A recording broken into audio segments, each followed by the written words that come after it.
So we're going to start off with Michigan Wolverines because they're currently under investigation. So back in October 19th, the Big Ten announced an investigation into Michigan's alleged sign stealing operation. The investigation centered around team staff member Connor Stallions, who allegedly purchased tickets for more than 30 college football games over the past 3 years and sent people to those games.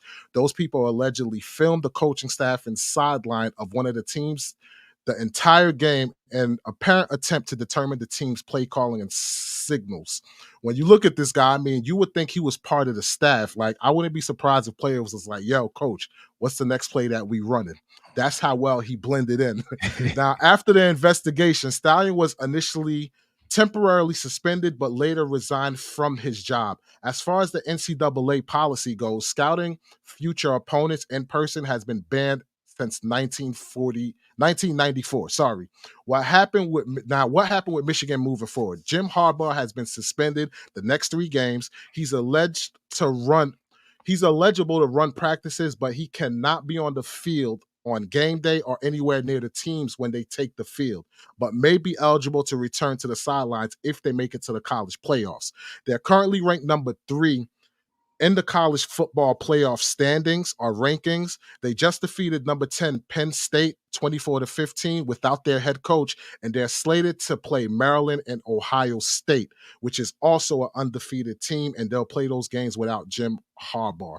Now, one thing to note is that Stallion said that Harbaugh had no knowledge of what was going on, and Harbaugh also claims he had no knowledge of these things as well. Now, it's one thing to mark. This is the second time this season that Harbaugh has been suspended for 3 games. He served a 3-game school-imposed suspension to start the season in connection with a separate NCAA investigation involving alleged recruiting violations. So, my question to you is, do you agree that Harbaugh should be suspended, and should the Michigan Wolverines be disqualified for the coach's alleged behavior when it comes to the college playoff rankings? I don't think they should be disqualified, the whole Wolverine team, but I do believe Okay. I definitely believe he should be suspended because he oversees everything. Just like Mhm. Rick Pitino, I believe, got in trouble for something he claimed he didn't know. And you need to know this. Like, if you're running everything, you need to know what your people are doing. You're the one that hired them. When you're doing interviews, you need to make sure you're really digging into you have to dig when you're doing interviews. You got to know, does this person have outstanding like upstanding character, or are they just someone who Mhm. will try to Bill Belichick you? You need to know this because it's going to fall on you. So I feel like he should get suspended, 3 games. And I Mhm. like the fact that they allow him to practice, like, still train the kids, because the kids shouldn't miss out on that. They should still get the training, but he shouldn't be on the field because it looks bad for the whole program. It looks terrible. So at first, when I first heard they were going to suspend him, or they did, I didn't like that, especially the fact that they didn't really do their due diligence to, like, Yeah, they didn't yeah, go through yeah, the whole yeah. process. So that's like, that's my only problem with it. I feel like you should do that first and then suspend them. But to do that before, you suspend them before you did like you did the whole investigation, that's where I think Yeah. it's foul. Like, that's the only problem I have with it. How about Now, you? let me ask you this, Mm. because you said you don't think the team should face any consequences, because for me, before I even ask you that, I do agree with him being suspended because, like you said, at the end of the day, he is the overseer. Mhm. But the part that I give pushback is I do believe that unfortunately, the students should, or not the organization, but the school itself Bro. should kind of penalties or consequences. And I'm sorry, but it kind of has to trickle down to the students. Why? Because if this scandal was going on, what does that say to the other teams who are also playing? Like, is it fair to them? Like, I understand we're saying it's not fair to these students and they had no knowledge, but you still kind of benefited from it, you know? So, how is that fair to the other students who, from other schools that went through the straight and narrow, and now they can't get into the college playoffs with this scandal and everything going on? See, I feel there should be some type of benefit the other teams get, but I Hmm. don't. If I'm on a program and my coach is cheating and I don't know anything about it, and this can affect my whole career moving forward, whether it's me going to a Yeah, job that has nothing to do with whatever it is, if that feel like that's wrong. Like, I didn't yeah. tell this guy to do this, and it can jeopardize my whole career, like my whole family's career. And it's like, that's not, I think that's terrible. I got you. I got you. Like, it sucks because I can't really think of a happy medium. Because, like you said, it's like if I'm working for a company and my boss is doing corrupt things and I didn't know about it, why should I go to jail or face penalties too? You get what I'm saying? Feel me? But on the flip side too is even though you may know these teams plays, at the end of the day, you still got to stop them. Exactly. It's kind of like you knew Mike Tyson was gonna had the uppercut in his bag. The question is can you actually defend yourself from said uppercut when it comes? Exactly. You knew Randy Moss was going to go on to over the top of the defense. Can you stop him when that ball is coming? Exactly. So you still got to look at that aspect of, yo, you may know what's coming, but do you have the skills to stop what I'm going to do?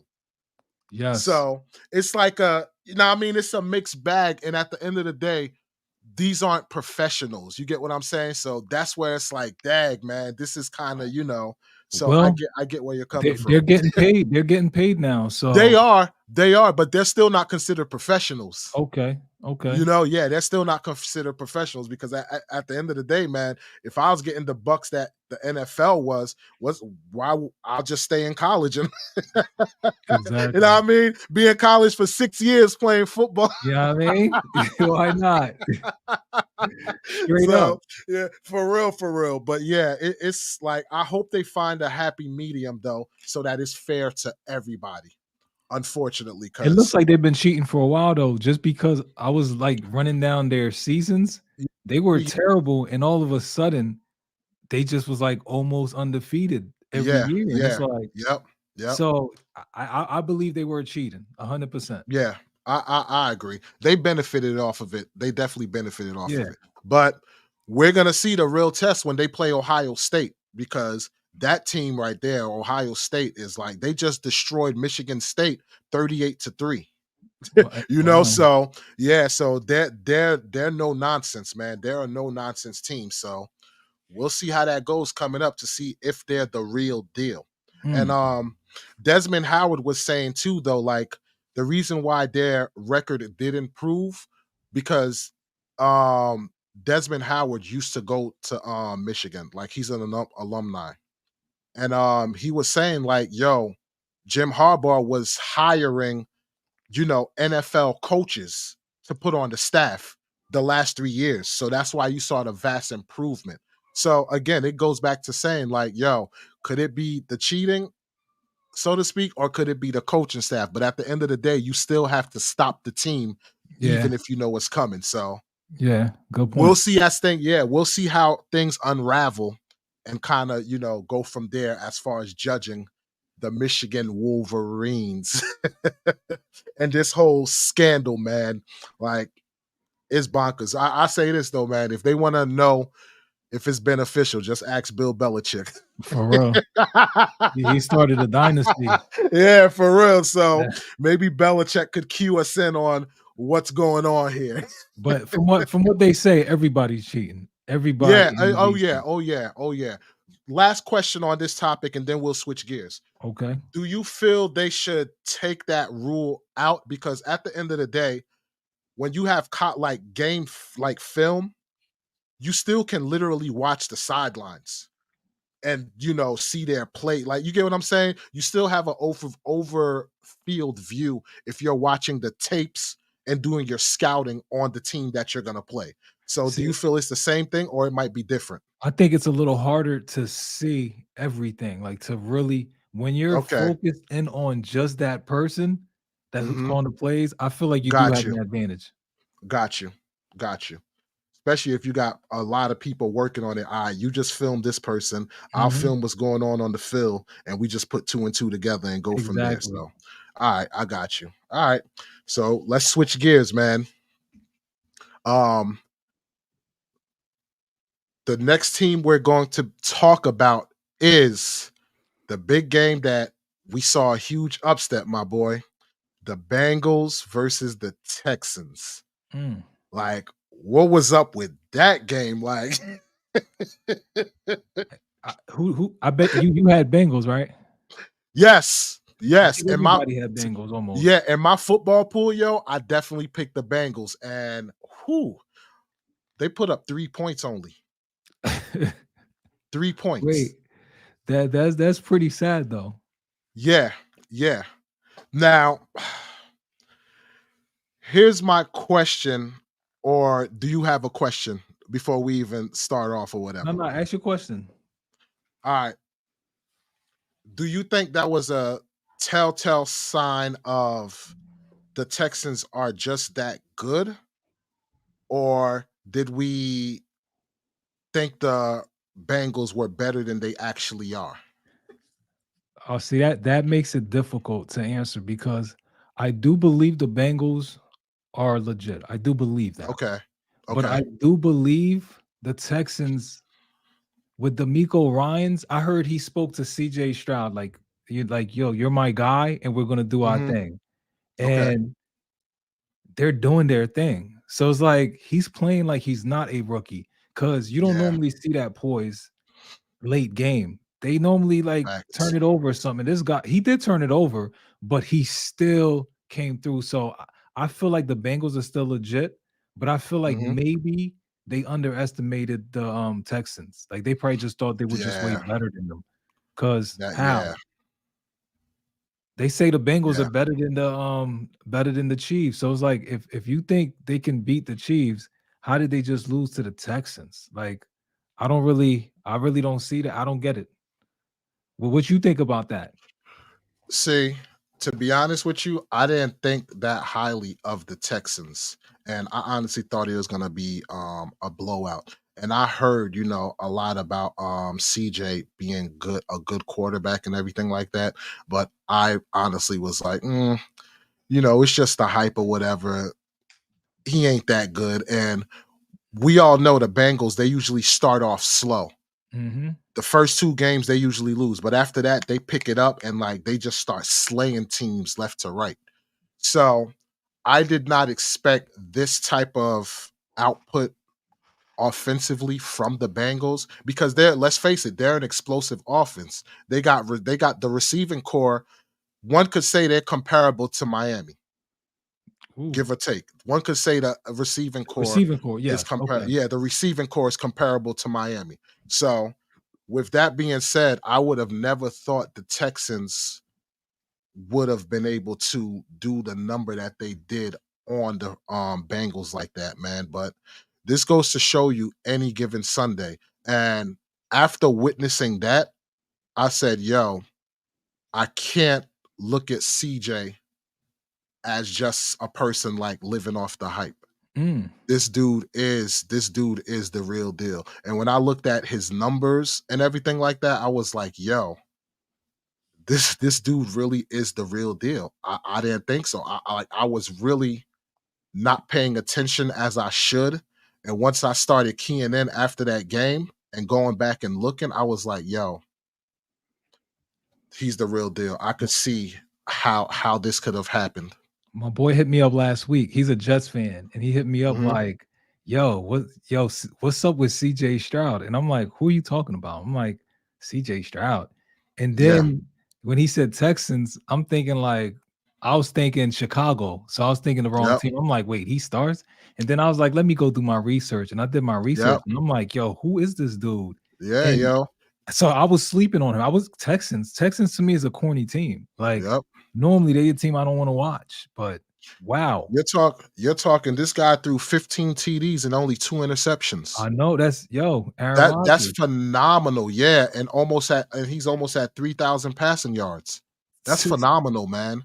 Yeah. That's phenomenal. So you're Like, I'm saying looking at his it's not a rookie luck. yeah, I'm looking at his games. The second game when they played the Buccaneers, this guy had a QB rating of 147, 71 percentage pass completion, 470 yards, 5 touchdowns. Mm. That's some phenomenal stats, man. So you can't you can't sleep at that, man. Like you can't sleep on it. You But you can't know sleep there's on still it. haters out there. Oh yeah. Oh yeah. Oh yeah. You definitely know it. But did But you watch him in college, or you didn't keep up with him no, in I didn't Vegas? watch. Yeah, I didn't watch him in college. I didn't watch him in college.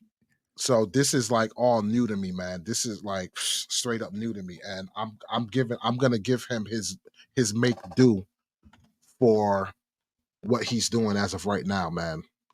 Now, will it continue through the rest of the season?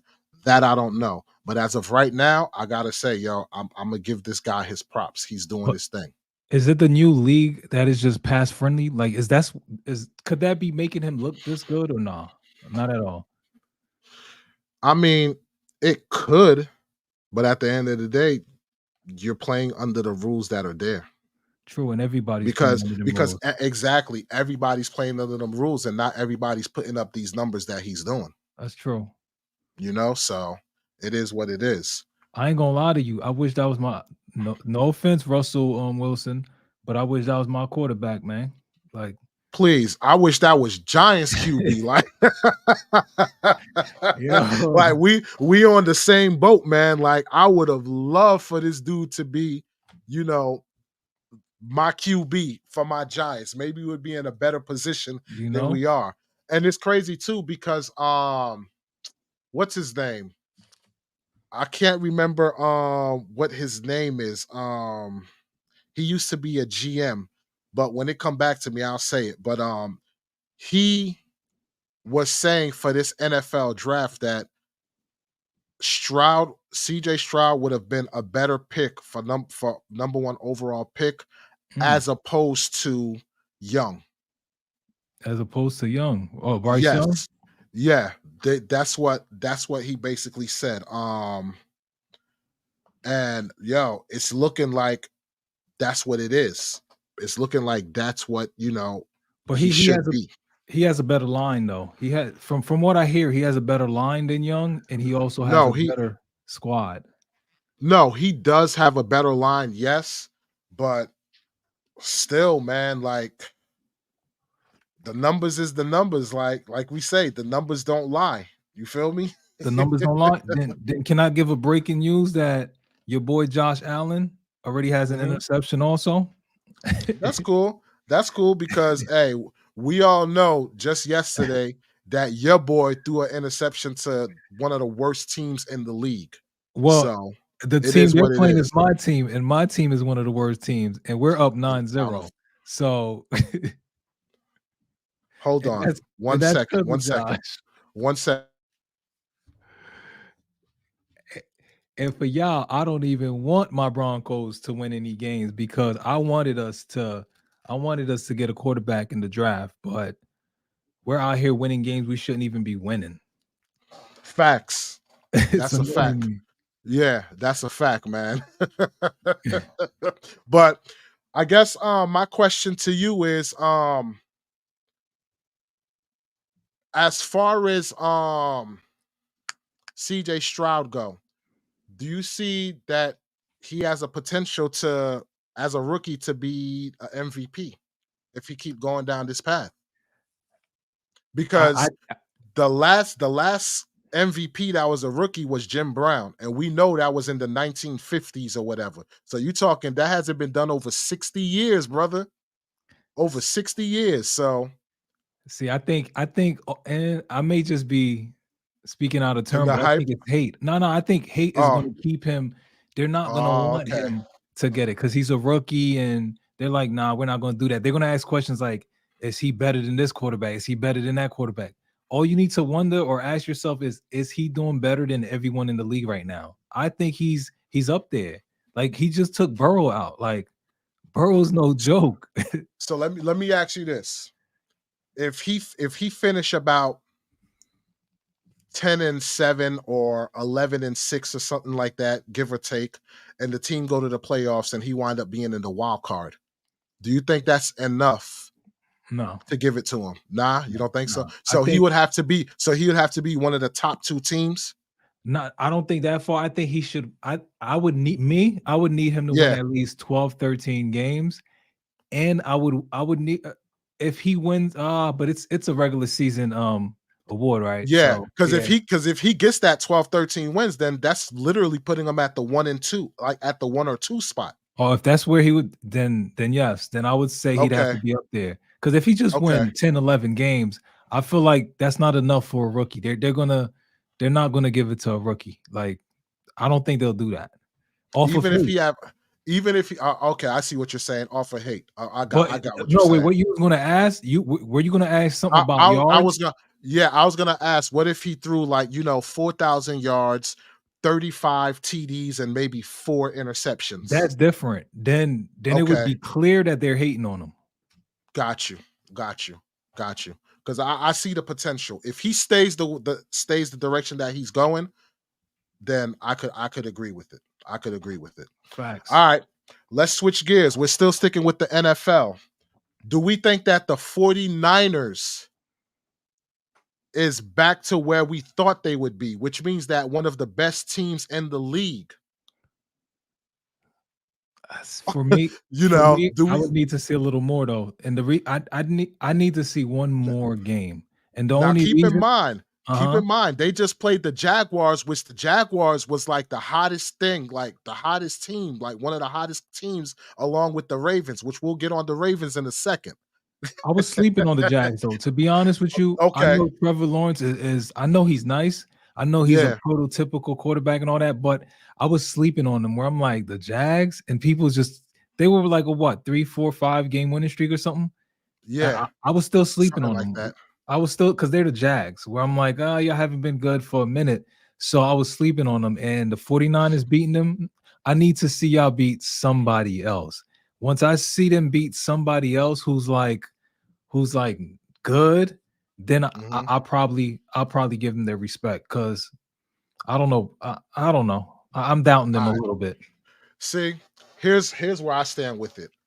I believe the 49ers is the team to beat on the East, but with that being said, they can't lose anybody offensively as far as Debo Samuels, Kittles, Kittle, Kittles. They cannot lose anybody offensively because those players make it very how would I say, those players make it like make the perfect storm for Brock Purdy to be successful. So it's like any missing ingredient will throw him off because we saw how he was performing without Debo Samuels. Now, I don't know if it was Debo Samuels was that much of an intricate part to the offense or the reliable receiver that he has that connection with, but from what it seems, him missing that one piece made it very difficult for him to perform So you on the don't offensive end. you don't think their offensive tackle Trent Williams could be like the reason? Because Purdy looks a lot better.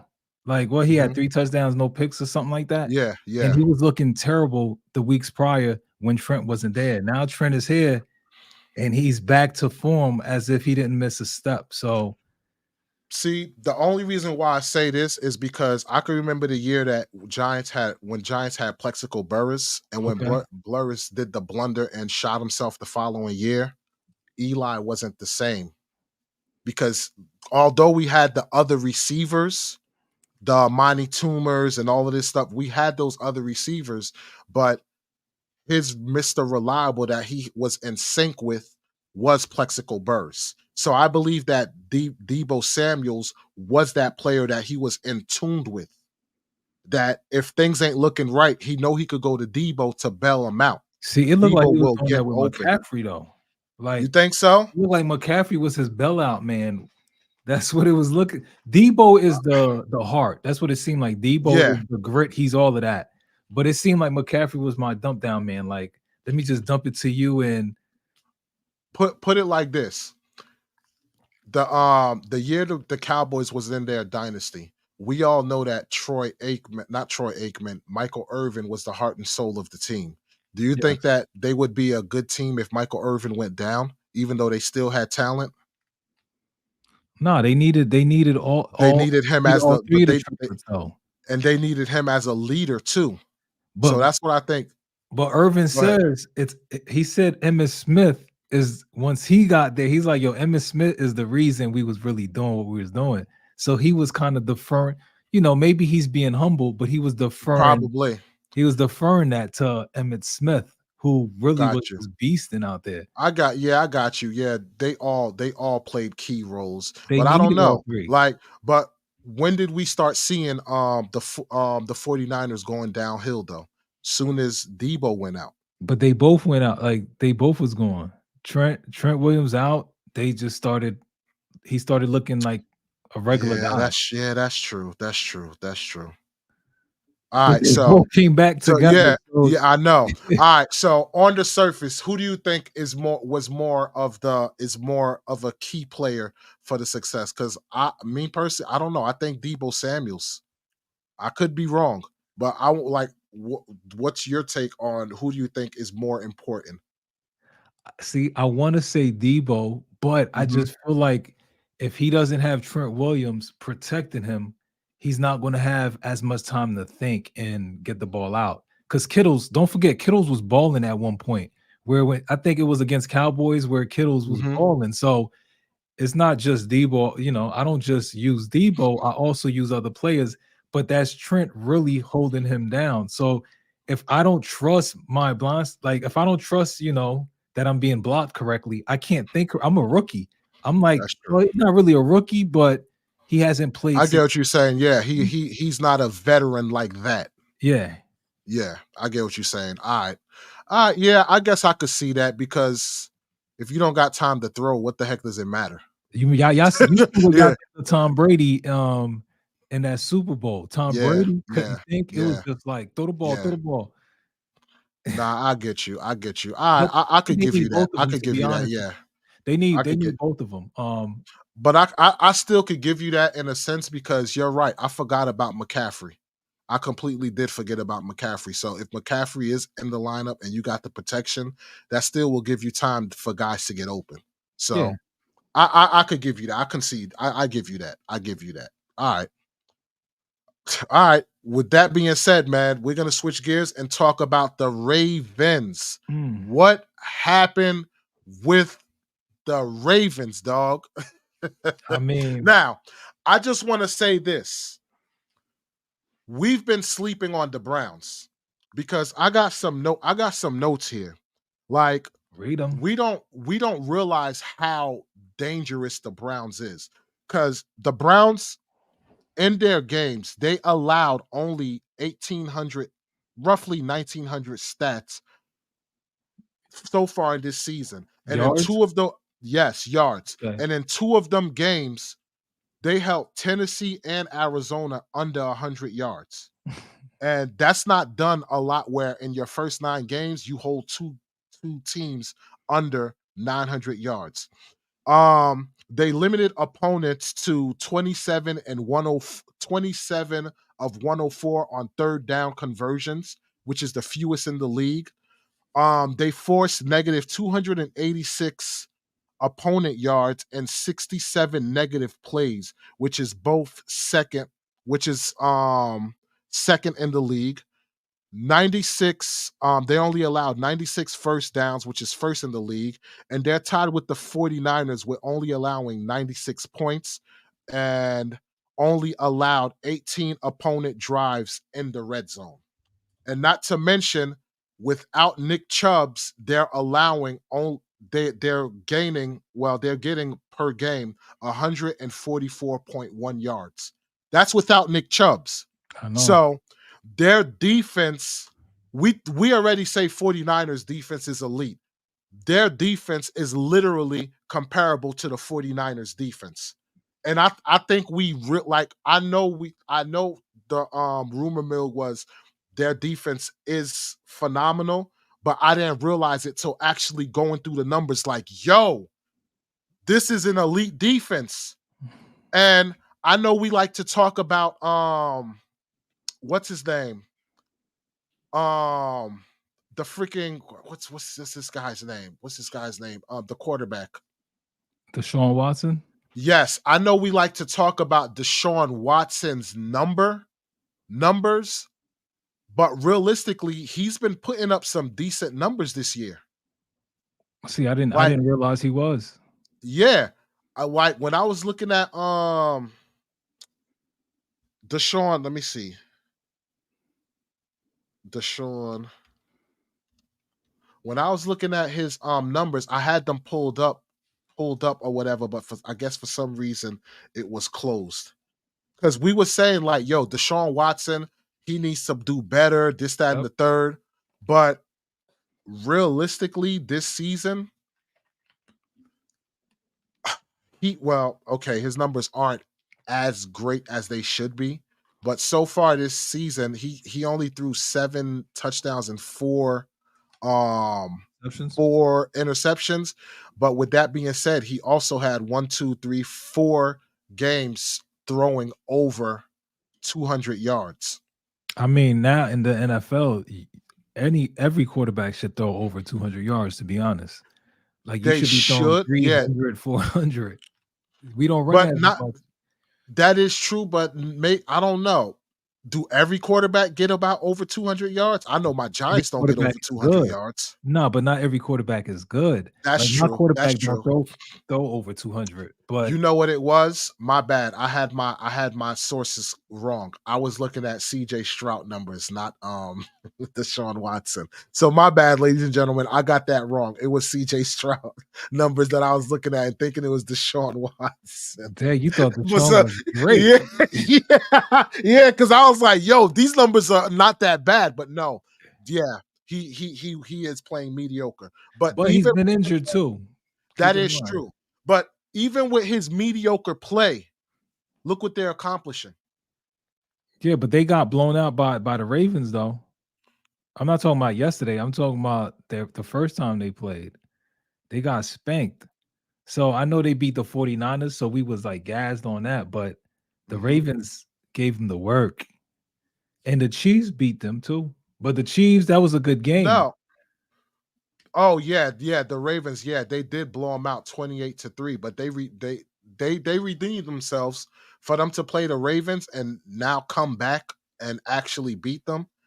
But being that that was a That close is, game yesterday, it make me feel like if they play one more time, I don't think I don't think they're gonna beat the Ravens personally. I don't think they will. Not with Deshaun. Like Deshaun with his little numbers that you just saying 7 touchdowns, 4 picks. Come on. yeah, and he only threw for like 150 something yards Come on. yesterday against the Ravens.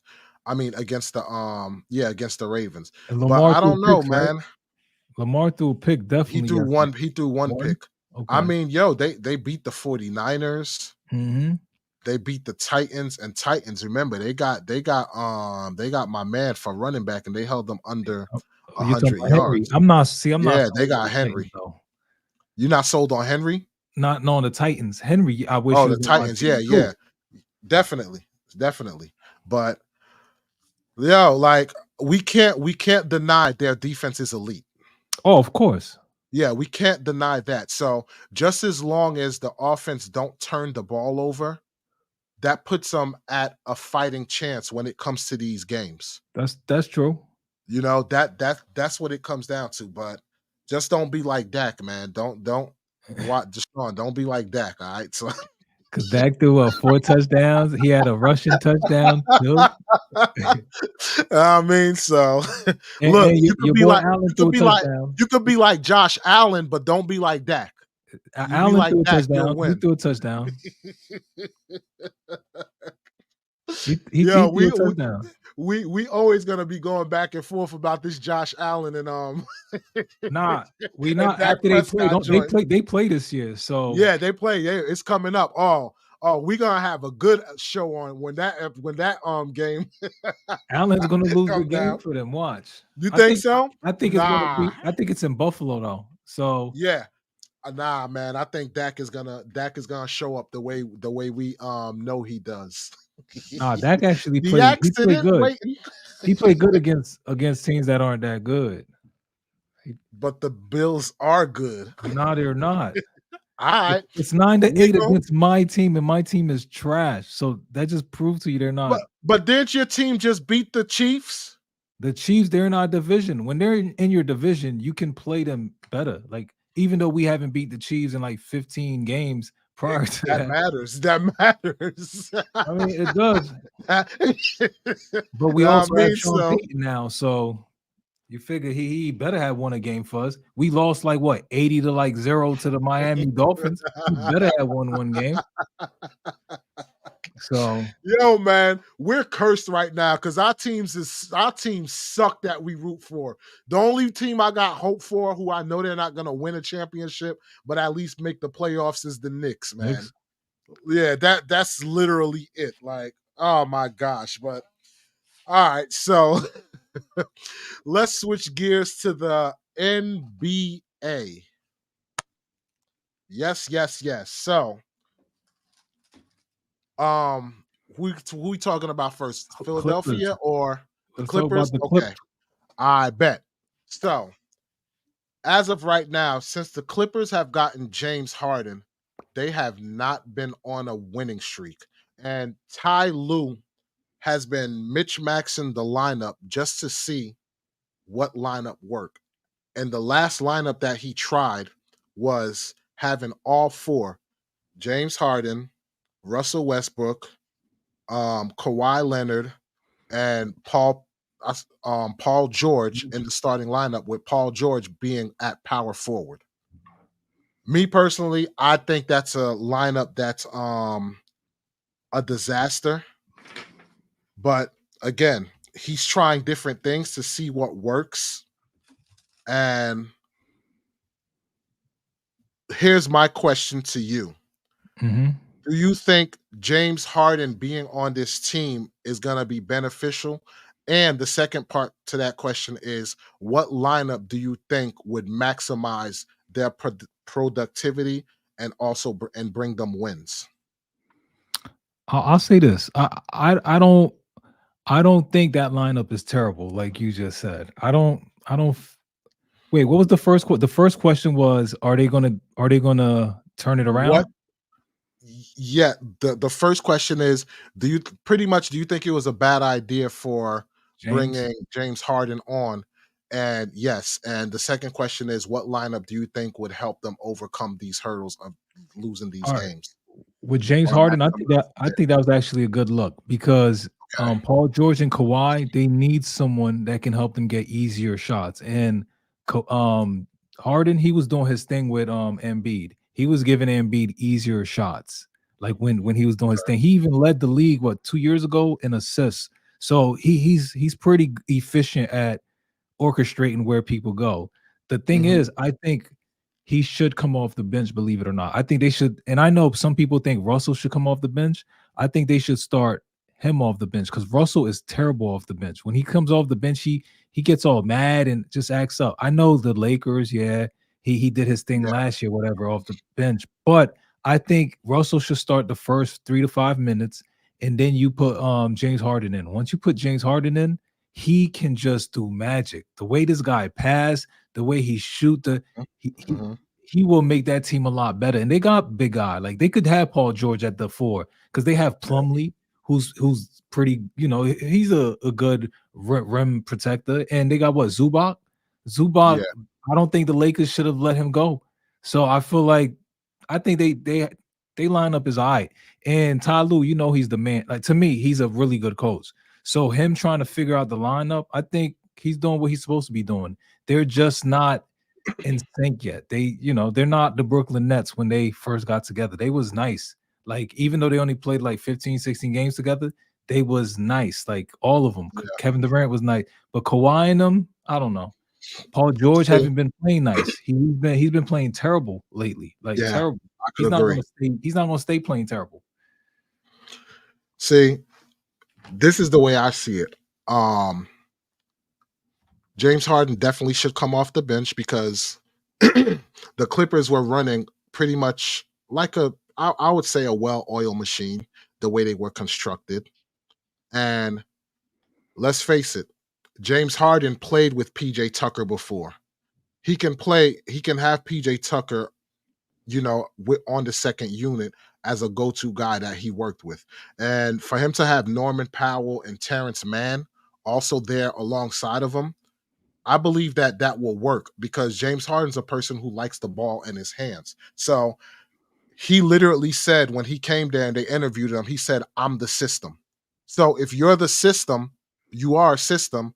That would be the prime opportunity for you to be that system with the second unit. Because let's be real, it seemed like James Harden can do a lot more with less because he likes the ball in his hands, and Mhm. his game is predicated on diving to the basket and dishing it to the open man. So Can he if you still have do that? the other, that's the thing. He claims that he can, Okay. and he still could do it. Like we saw it, it wasn't consistent, but we saw it last year in the playoffs Yeah. when he dropped the 40 and was doing his thing. So he Mhm. can get the points and also get people involved. So I believe it would work better that way with him coming off the bench and let the well-oiled machine that the Clippers were before he got there stay the way they are. And you just come in and keep that lead, or if they're in a hole, you build them out of that lead by getting people in foul trouble, you know? I But mean, but would they pay? Because he's getting paid 10 times what Russell Westbrook's getting paid. Now, mhm. do you think they're gonna feel like we're gonna pay you 10 times what Russell's getting paid, but you're gonna come off the bench? Like they're gonna be comfortable with spending their bucks like that? Look, if you're supposed to play and do what's beneficial or what's better for the team, you gotta play ball. Like, that's Ty Lue's job. Ty Lue's job is not to worry about the financial situation or what player is getting paid X amount of dollars to determine if they start or not. Yeah, but the Upper owners, management, yeah. yeah. No, I get what the owners are saying, but even if you're mad, if it's producing wins, can you really be mad? I mean, I wouldn't. I wouldn't. If yeah, if anything, that's gonna save you money for when it's time to negotiate. Because it's like, yo, we're not gonna give you the maximum dollars because you are coming off the bench. I Whether mean, that he's wouldn't work mad, with me either. it wouldn't work with you, but Would that work with starting him, like they demote you, and it even though you feel you can do the other job, they demote you and they're like, "Nah, you're gonna take less." But I made you look great doing less. No? Like look, he's gonna make them look their second unit look great. at the end of the day, James Harden got two choices. Either you agree or don't disagree. But I tell you this, it's gonna be more of a detrimental if you disagree because of the way you've been forcing your way out of places. So the only person it's going to hurt is James Harden. Possibly. Because Because what think about it. if he balls out this year, somebody Oh may yeah. say, "Hey, he balled out and he didn't like force a trade." Oh I'll yeah. take him. Oh yeah. If he balls out, then you got me there. 1000%. You got me there. But I don't see him balling out. But That's where That's where the problem lies. I don't see him balling out, and I don't see it working. I understand we say it's gonna take about 20 games or something like that, but I don't see it working. oh, I definitely see it working. Like, You do? yeah, I definitely like So you think the Clippers at the end are gonna be like one of the top 4 teams or something in the West? without injury, yeah. If Paul George and Kawhi stay healthy, yeah, without a doubt. I think they'll look better than the Ooh, Lakers. That's I we think gon' they'll look better than Lakers. Clippers better than the Lakers? I will definitely. Don't forget, Clippers was beating the Lakers down recently. Like they was Yeah, always yeah, beating but them. I don't know, man, because we'll look at the next team that we're gonna talk about. Just look at how much the 76ers excel with James Harden gone. Yeah, Like, that it's speaks still volumes. early. It's still early. It may be like, yo, if this is an early indication, man, that's a hell of an indication. Like, I mean, we'll see if that remain though, because it's going to be hard for that to stay. Like Tyrese is, but you know what? Tyrese is consistent. He was balling last year. He just wasn't getting the same he opportunities he was. exactly. Like, yo, the opening game, the no, not the opening game, last night's game, or yeah, last night's game, the dude dropped the 50 piece Yeah, on the Pacers. Just like Allen threw another pick, but congrats to Maxie, yo. Shouts out, Maxie. That's big. I like how you threw that in there real smooth, like Yeah, I gotta let you know, you feel me? I don't just want like my Allen team to threw win, another but he's pick. trying to make us win. It's All right, crazy. yo, we gonna be going at wars with this Allen thing. I love it. I love it. He want us to win. I don't know why. But nah, But but back yeah, to Maxi. Maxi, yeah, this guy, yo, his I can't remember the stats itself, but yeah, his 3-point percentage is yeah. so high. 43%. 43%. Yo, that's ridiculous. That's He's at ridiculous. he's averaging 28 points, 43% shooting from the three, 50% shooting from the field goal from the field goal. The field, nice. 5.4 rebounds, 7.2 assists, 1 steal, and 1 block a game. This guy's balling. Like, yo, and everybody was saying, like, yo, Embiid is gonna be looking to, get out of the league or whatever. I mean, not get out of the league, but get out of from under Really? Philadelphia. But the way Tyrese been balling, man, like, yo, they're running like a well-oiled machine. But you could see that. You could like, come on. Like we were able to see Tyrese was always nice. Like when you watch him, his effort is always like he's like a small Russell Westbrook where he give you 100% all the time. He doesn't play around, and I love that about him. He's on 100 at all times, all times. I So agree. I I just felt like James Harden was stopping him, keeping him, but Yeah, he was James yeah. Harden, so I never could blame that. I'm Couldn't like, be that's mad James at him. Harden. Yeah. But that let us know, man, you give some cats the opportunity, they're gonna do like let me ask you this. Do you think Embiid appreciate Tyrese Maxey more than James Harden? Or Absolutely. you think he would have wanted James Harden? Nah, I Yeah, think especially the fact that James is already gone, I feel like when somebody just do something like that, you kind of have a yeah, little resentment in your heart. I feel like yeah, he has that. Like, yeah, management was messing around with you, but I'm pissed. Like you just left me. Like you left me to dry, like to hang it. You know what I mean? Like he yeah. ain't feeling that. See, So and the thing is, like, mhm, when you look at the freaking stats, man, like James Harden, um, granted, he shot like 40 something percentage from the field, like for his career, and he shot 36% from three. But the thing is with Maxi, he's more efficient, like absolutely. overall. He's more of an efficient scorer than James Harden was. And more consistent too. Now, James Harden in his prime with the Rockets, no. James Harden was putting up them numbers. But the free But throws would really yeah, helping the him free out. throws was helping them definitely. But Maxi is doing this like straight up balling, putting the ball in the hole, But you you know know? what? So Maxey had to do that because he wasn't given as many shots. The fact that James know I could shoot from 37 feet 27 feet. And if I miss it, I'll get the ball back. I felt yeah, like he took more chances. Maxey felt like if I have this opportunity, I gotta make it. I need to make it. So that helped him ball out. Like, it is. It did. It did. And I don't know, man. Like he plays like it's like a perfect connection between him and Embiid. yeah, I don't know what it is, but it's like the chemistry is freaking perfect with the way their style of play is. yes. Like, yo, it's phenomenal. So I gotta give the 76ers their due diligence. Like, they're definitely one of the top 3 teams in the East. Philly fans, let us know how you Definitely. feel about Maxey. Let us Yes. know. Yes. Yes. Let us know because, yo, I didn't see this coming. I didn't see this coming at all, yo. Sh I should we consider the Sixers as a legitimate threat if they can't beat the Bucks? yes. And I to Reason? be honest with you, I think them losing to the Bucks was just them getting their feet wet. I think if they play the Bucks now that they got their chemistry going, I don't think I don't think there'll be a pushover team. I think if it was a 7-game series, it would go 7 and it would be a toss up.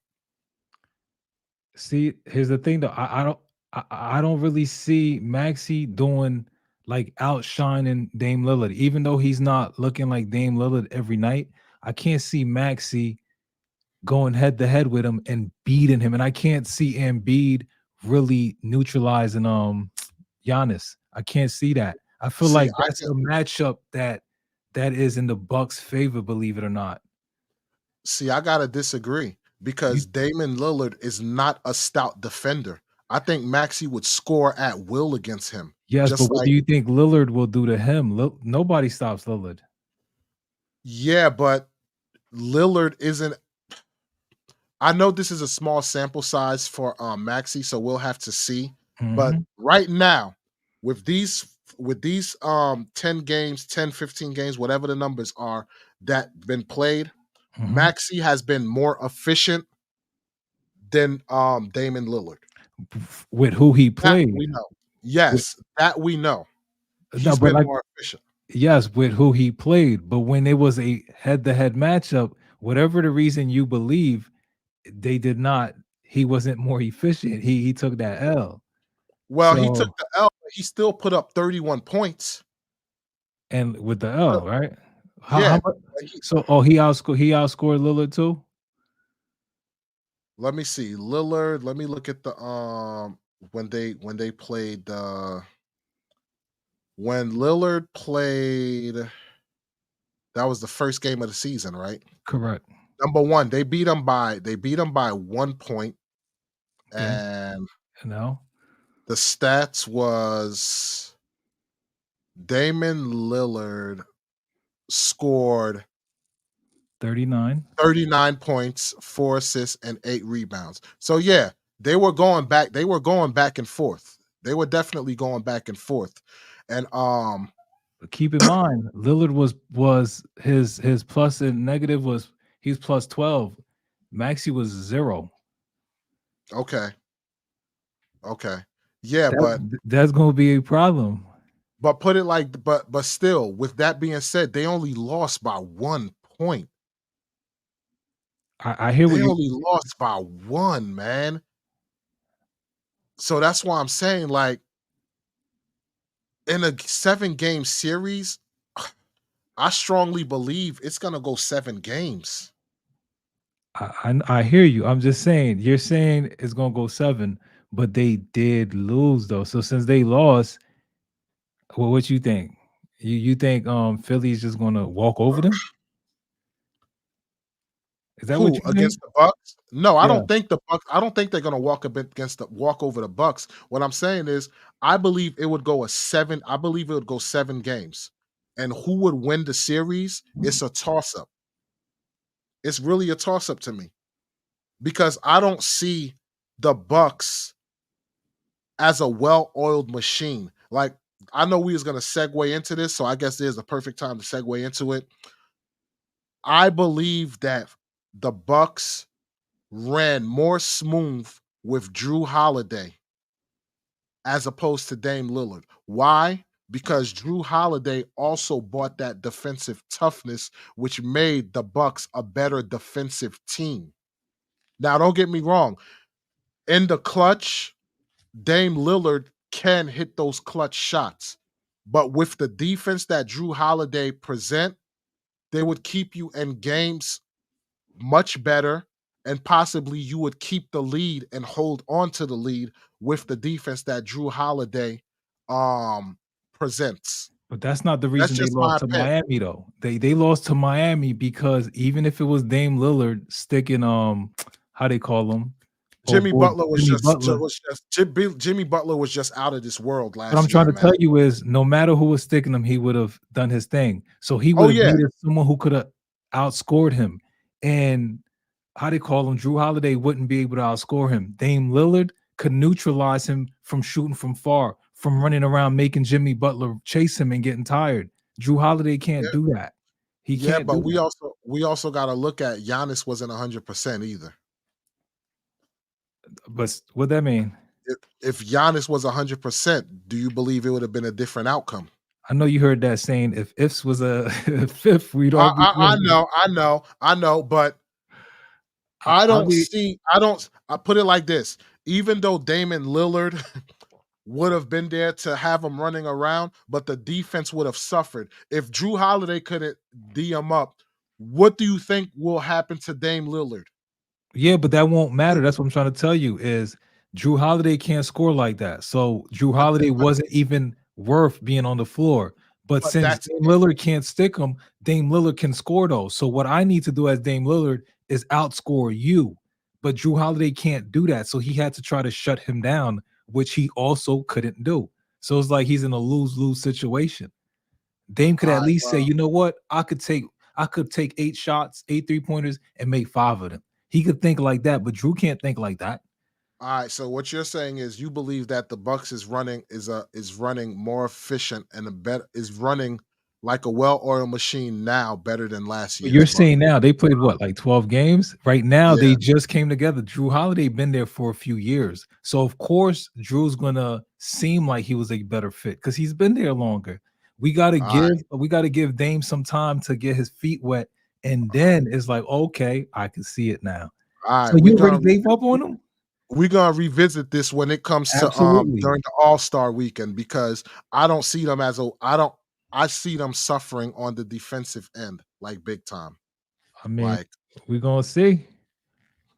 yes, sir. Yes, sir. We definitely gonna see how that is going to play in the near future.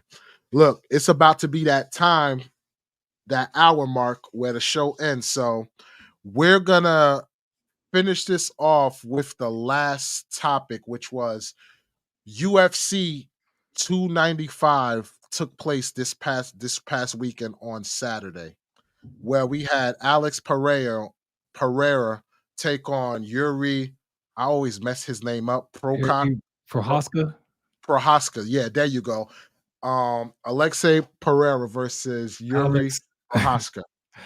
Alex. Alex, Yeah. Alex, they call him Alex or Alex. Okay, But yeah, Brazilian. yeah, and Alex wind up taking the fight in the second round with he wind up TKOing him in the second round and winning the fight. Now, going into the fight, you believe that Yuri was going to win the fight, right? No, I Or said Alex because You thought Alex was going to here win? Okay, here here he didn't fight for over a year. Like he didn't that's fight for true. over a year. So That's I true. already figured he had no chance. And some people may think he was fresh, but I figured he had no chance. No chance. Got you.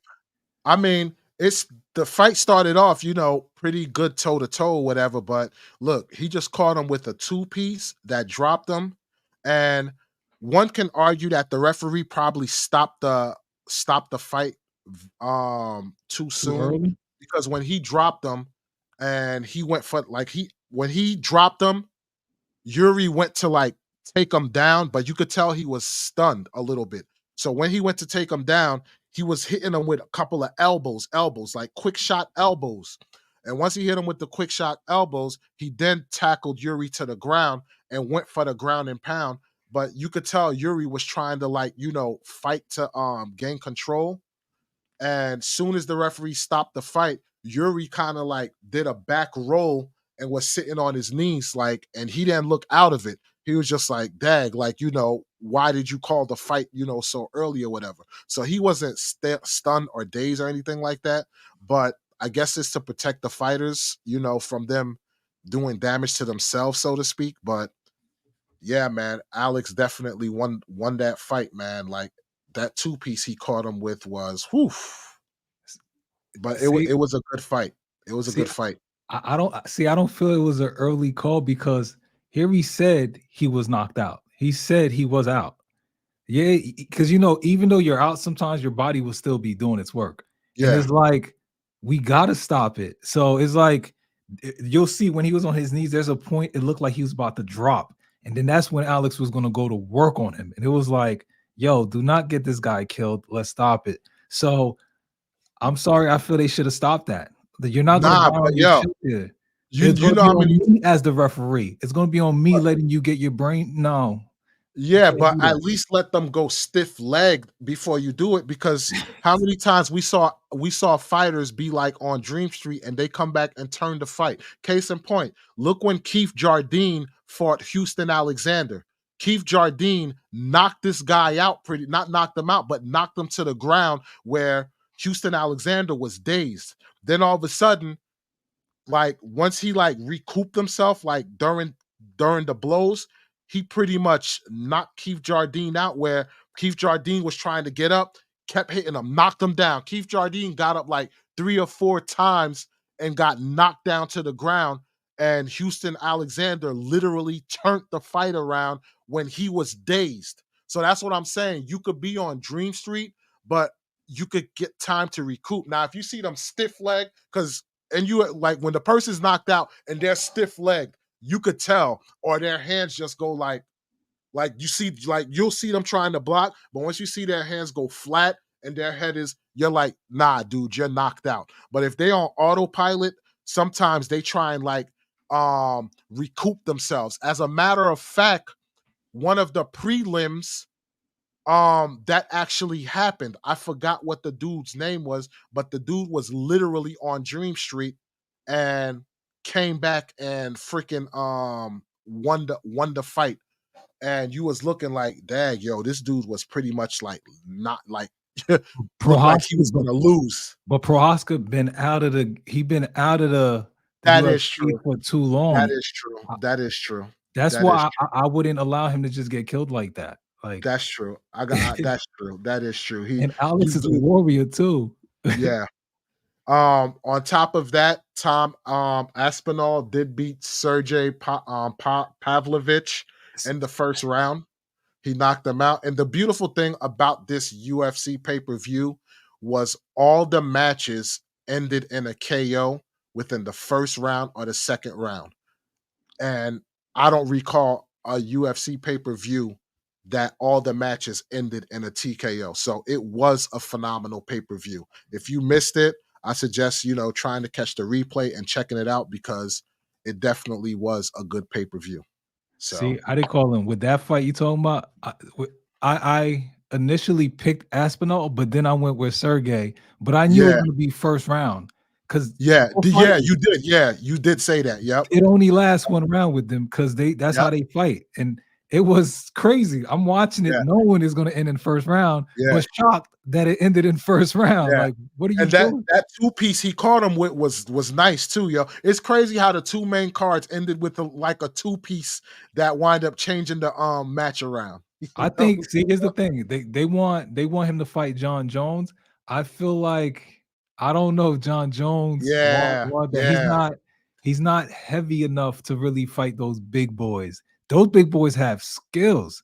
Like he would have to take them to the ground and just like try to abuse them because Don't sleep standing up, on nah. don't Aspinall sleep is a on John monster Jones. standing up. Don't sleep on John Jones' strength now. Not trust me. Them skinny dudes be strong, man. Like you a skinny dude and you strong as I don't know what, man. Yeah, So but look, let me tell you, with hitting his chin though, John Nah, Aspinall will take him down if he hit him he would have to take him to the ground, Aspinall to the ground, and just beat him because there's no look way he's gonna stand and strike with him. Look how I he don't see that. look how John Jones overpowered Rampage, and Rampage literally carry himself as a heavyweight. He overpowered Rampage. But Rampage don't have that quickness that Aspinall have. Aspinall is like he's that's his strength is he's so fast where Alright, it's like, what is happening? alright. Did we not think that DC, when he moved up to the heavyweight, probably wouldn't have been able to compete because he's smaller?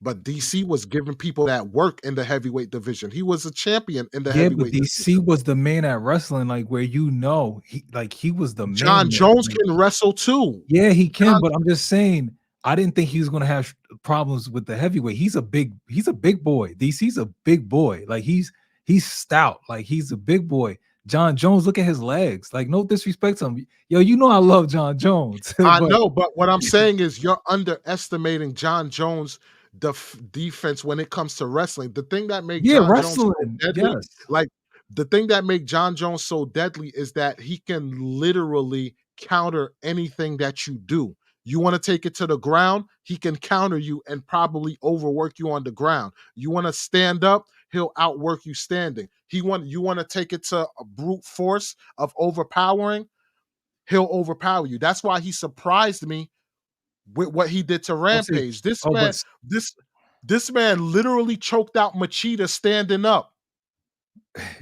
And we know Machida is hard to hit. yes, but see, here we go. When he went to fight Cyril Kane, Cyril is not he's not as talented as someone like that, like someone like Aspinall. He doesn't really have the skills, and he was trying to stand and fight with John Jones. So I could see John beating him, but Aspinall, yo, the guy is really fast. Like I'm talking about, he's fast, fast. Like he's not a heavyweight fast. We gonna see, man, because I watch him not take that John fight. Jones was ready to get into the ring with Brock Lesnar.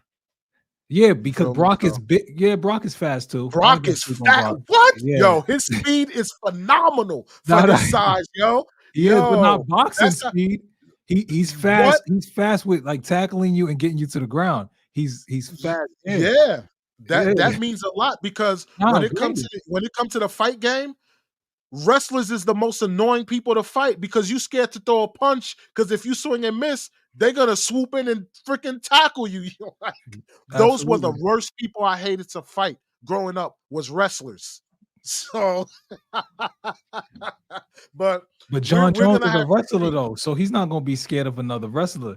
Oh I'm yeah, definitely, definitely. Look, I want to see that fight just to see how well of a champion and a well-oiled machine of a fighter John Jones is because let's I talk it into literally think, existence. yeah, I think he's gonna do it. I think he's gonna do it because he already is dabbling in the heavyweight division. So let's see what happens Well, we'll when we see. go into it. Yeah. Well, that's going to do it for this episode of Don't Call It Locker Room Talk, ladies and gentlemen. I hope you enjoyed the conversation. Erica P was in the building and said, I'm loving the convo. Keep up the good work. So shout out to Erica P. With that being said, ladies and gentlemen, thank you for tuning in to the lives. If you want to follow us, tune in every Monday at 9 p.m., where we will have these discussions on everything sports and all the hot takes and all the events that went on during the weekend of sports and the events that went on to sports, literally everything sports. And like we always say, you're going to hear my talk, you're going to hear June talk, but at the end of the day, don't call it locker room talk. With that being said, ladies and gentlemen, don't forget to subscribe. Click that like button, share this video amongst your friends, and we will catch you, ladies and gentlemen, on the next episode. Peace.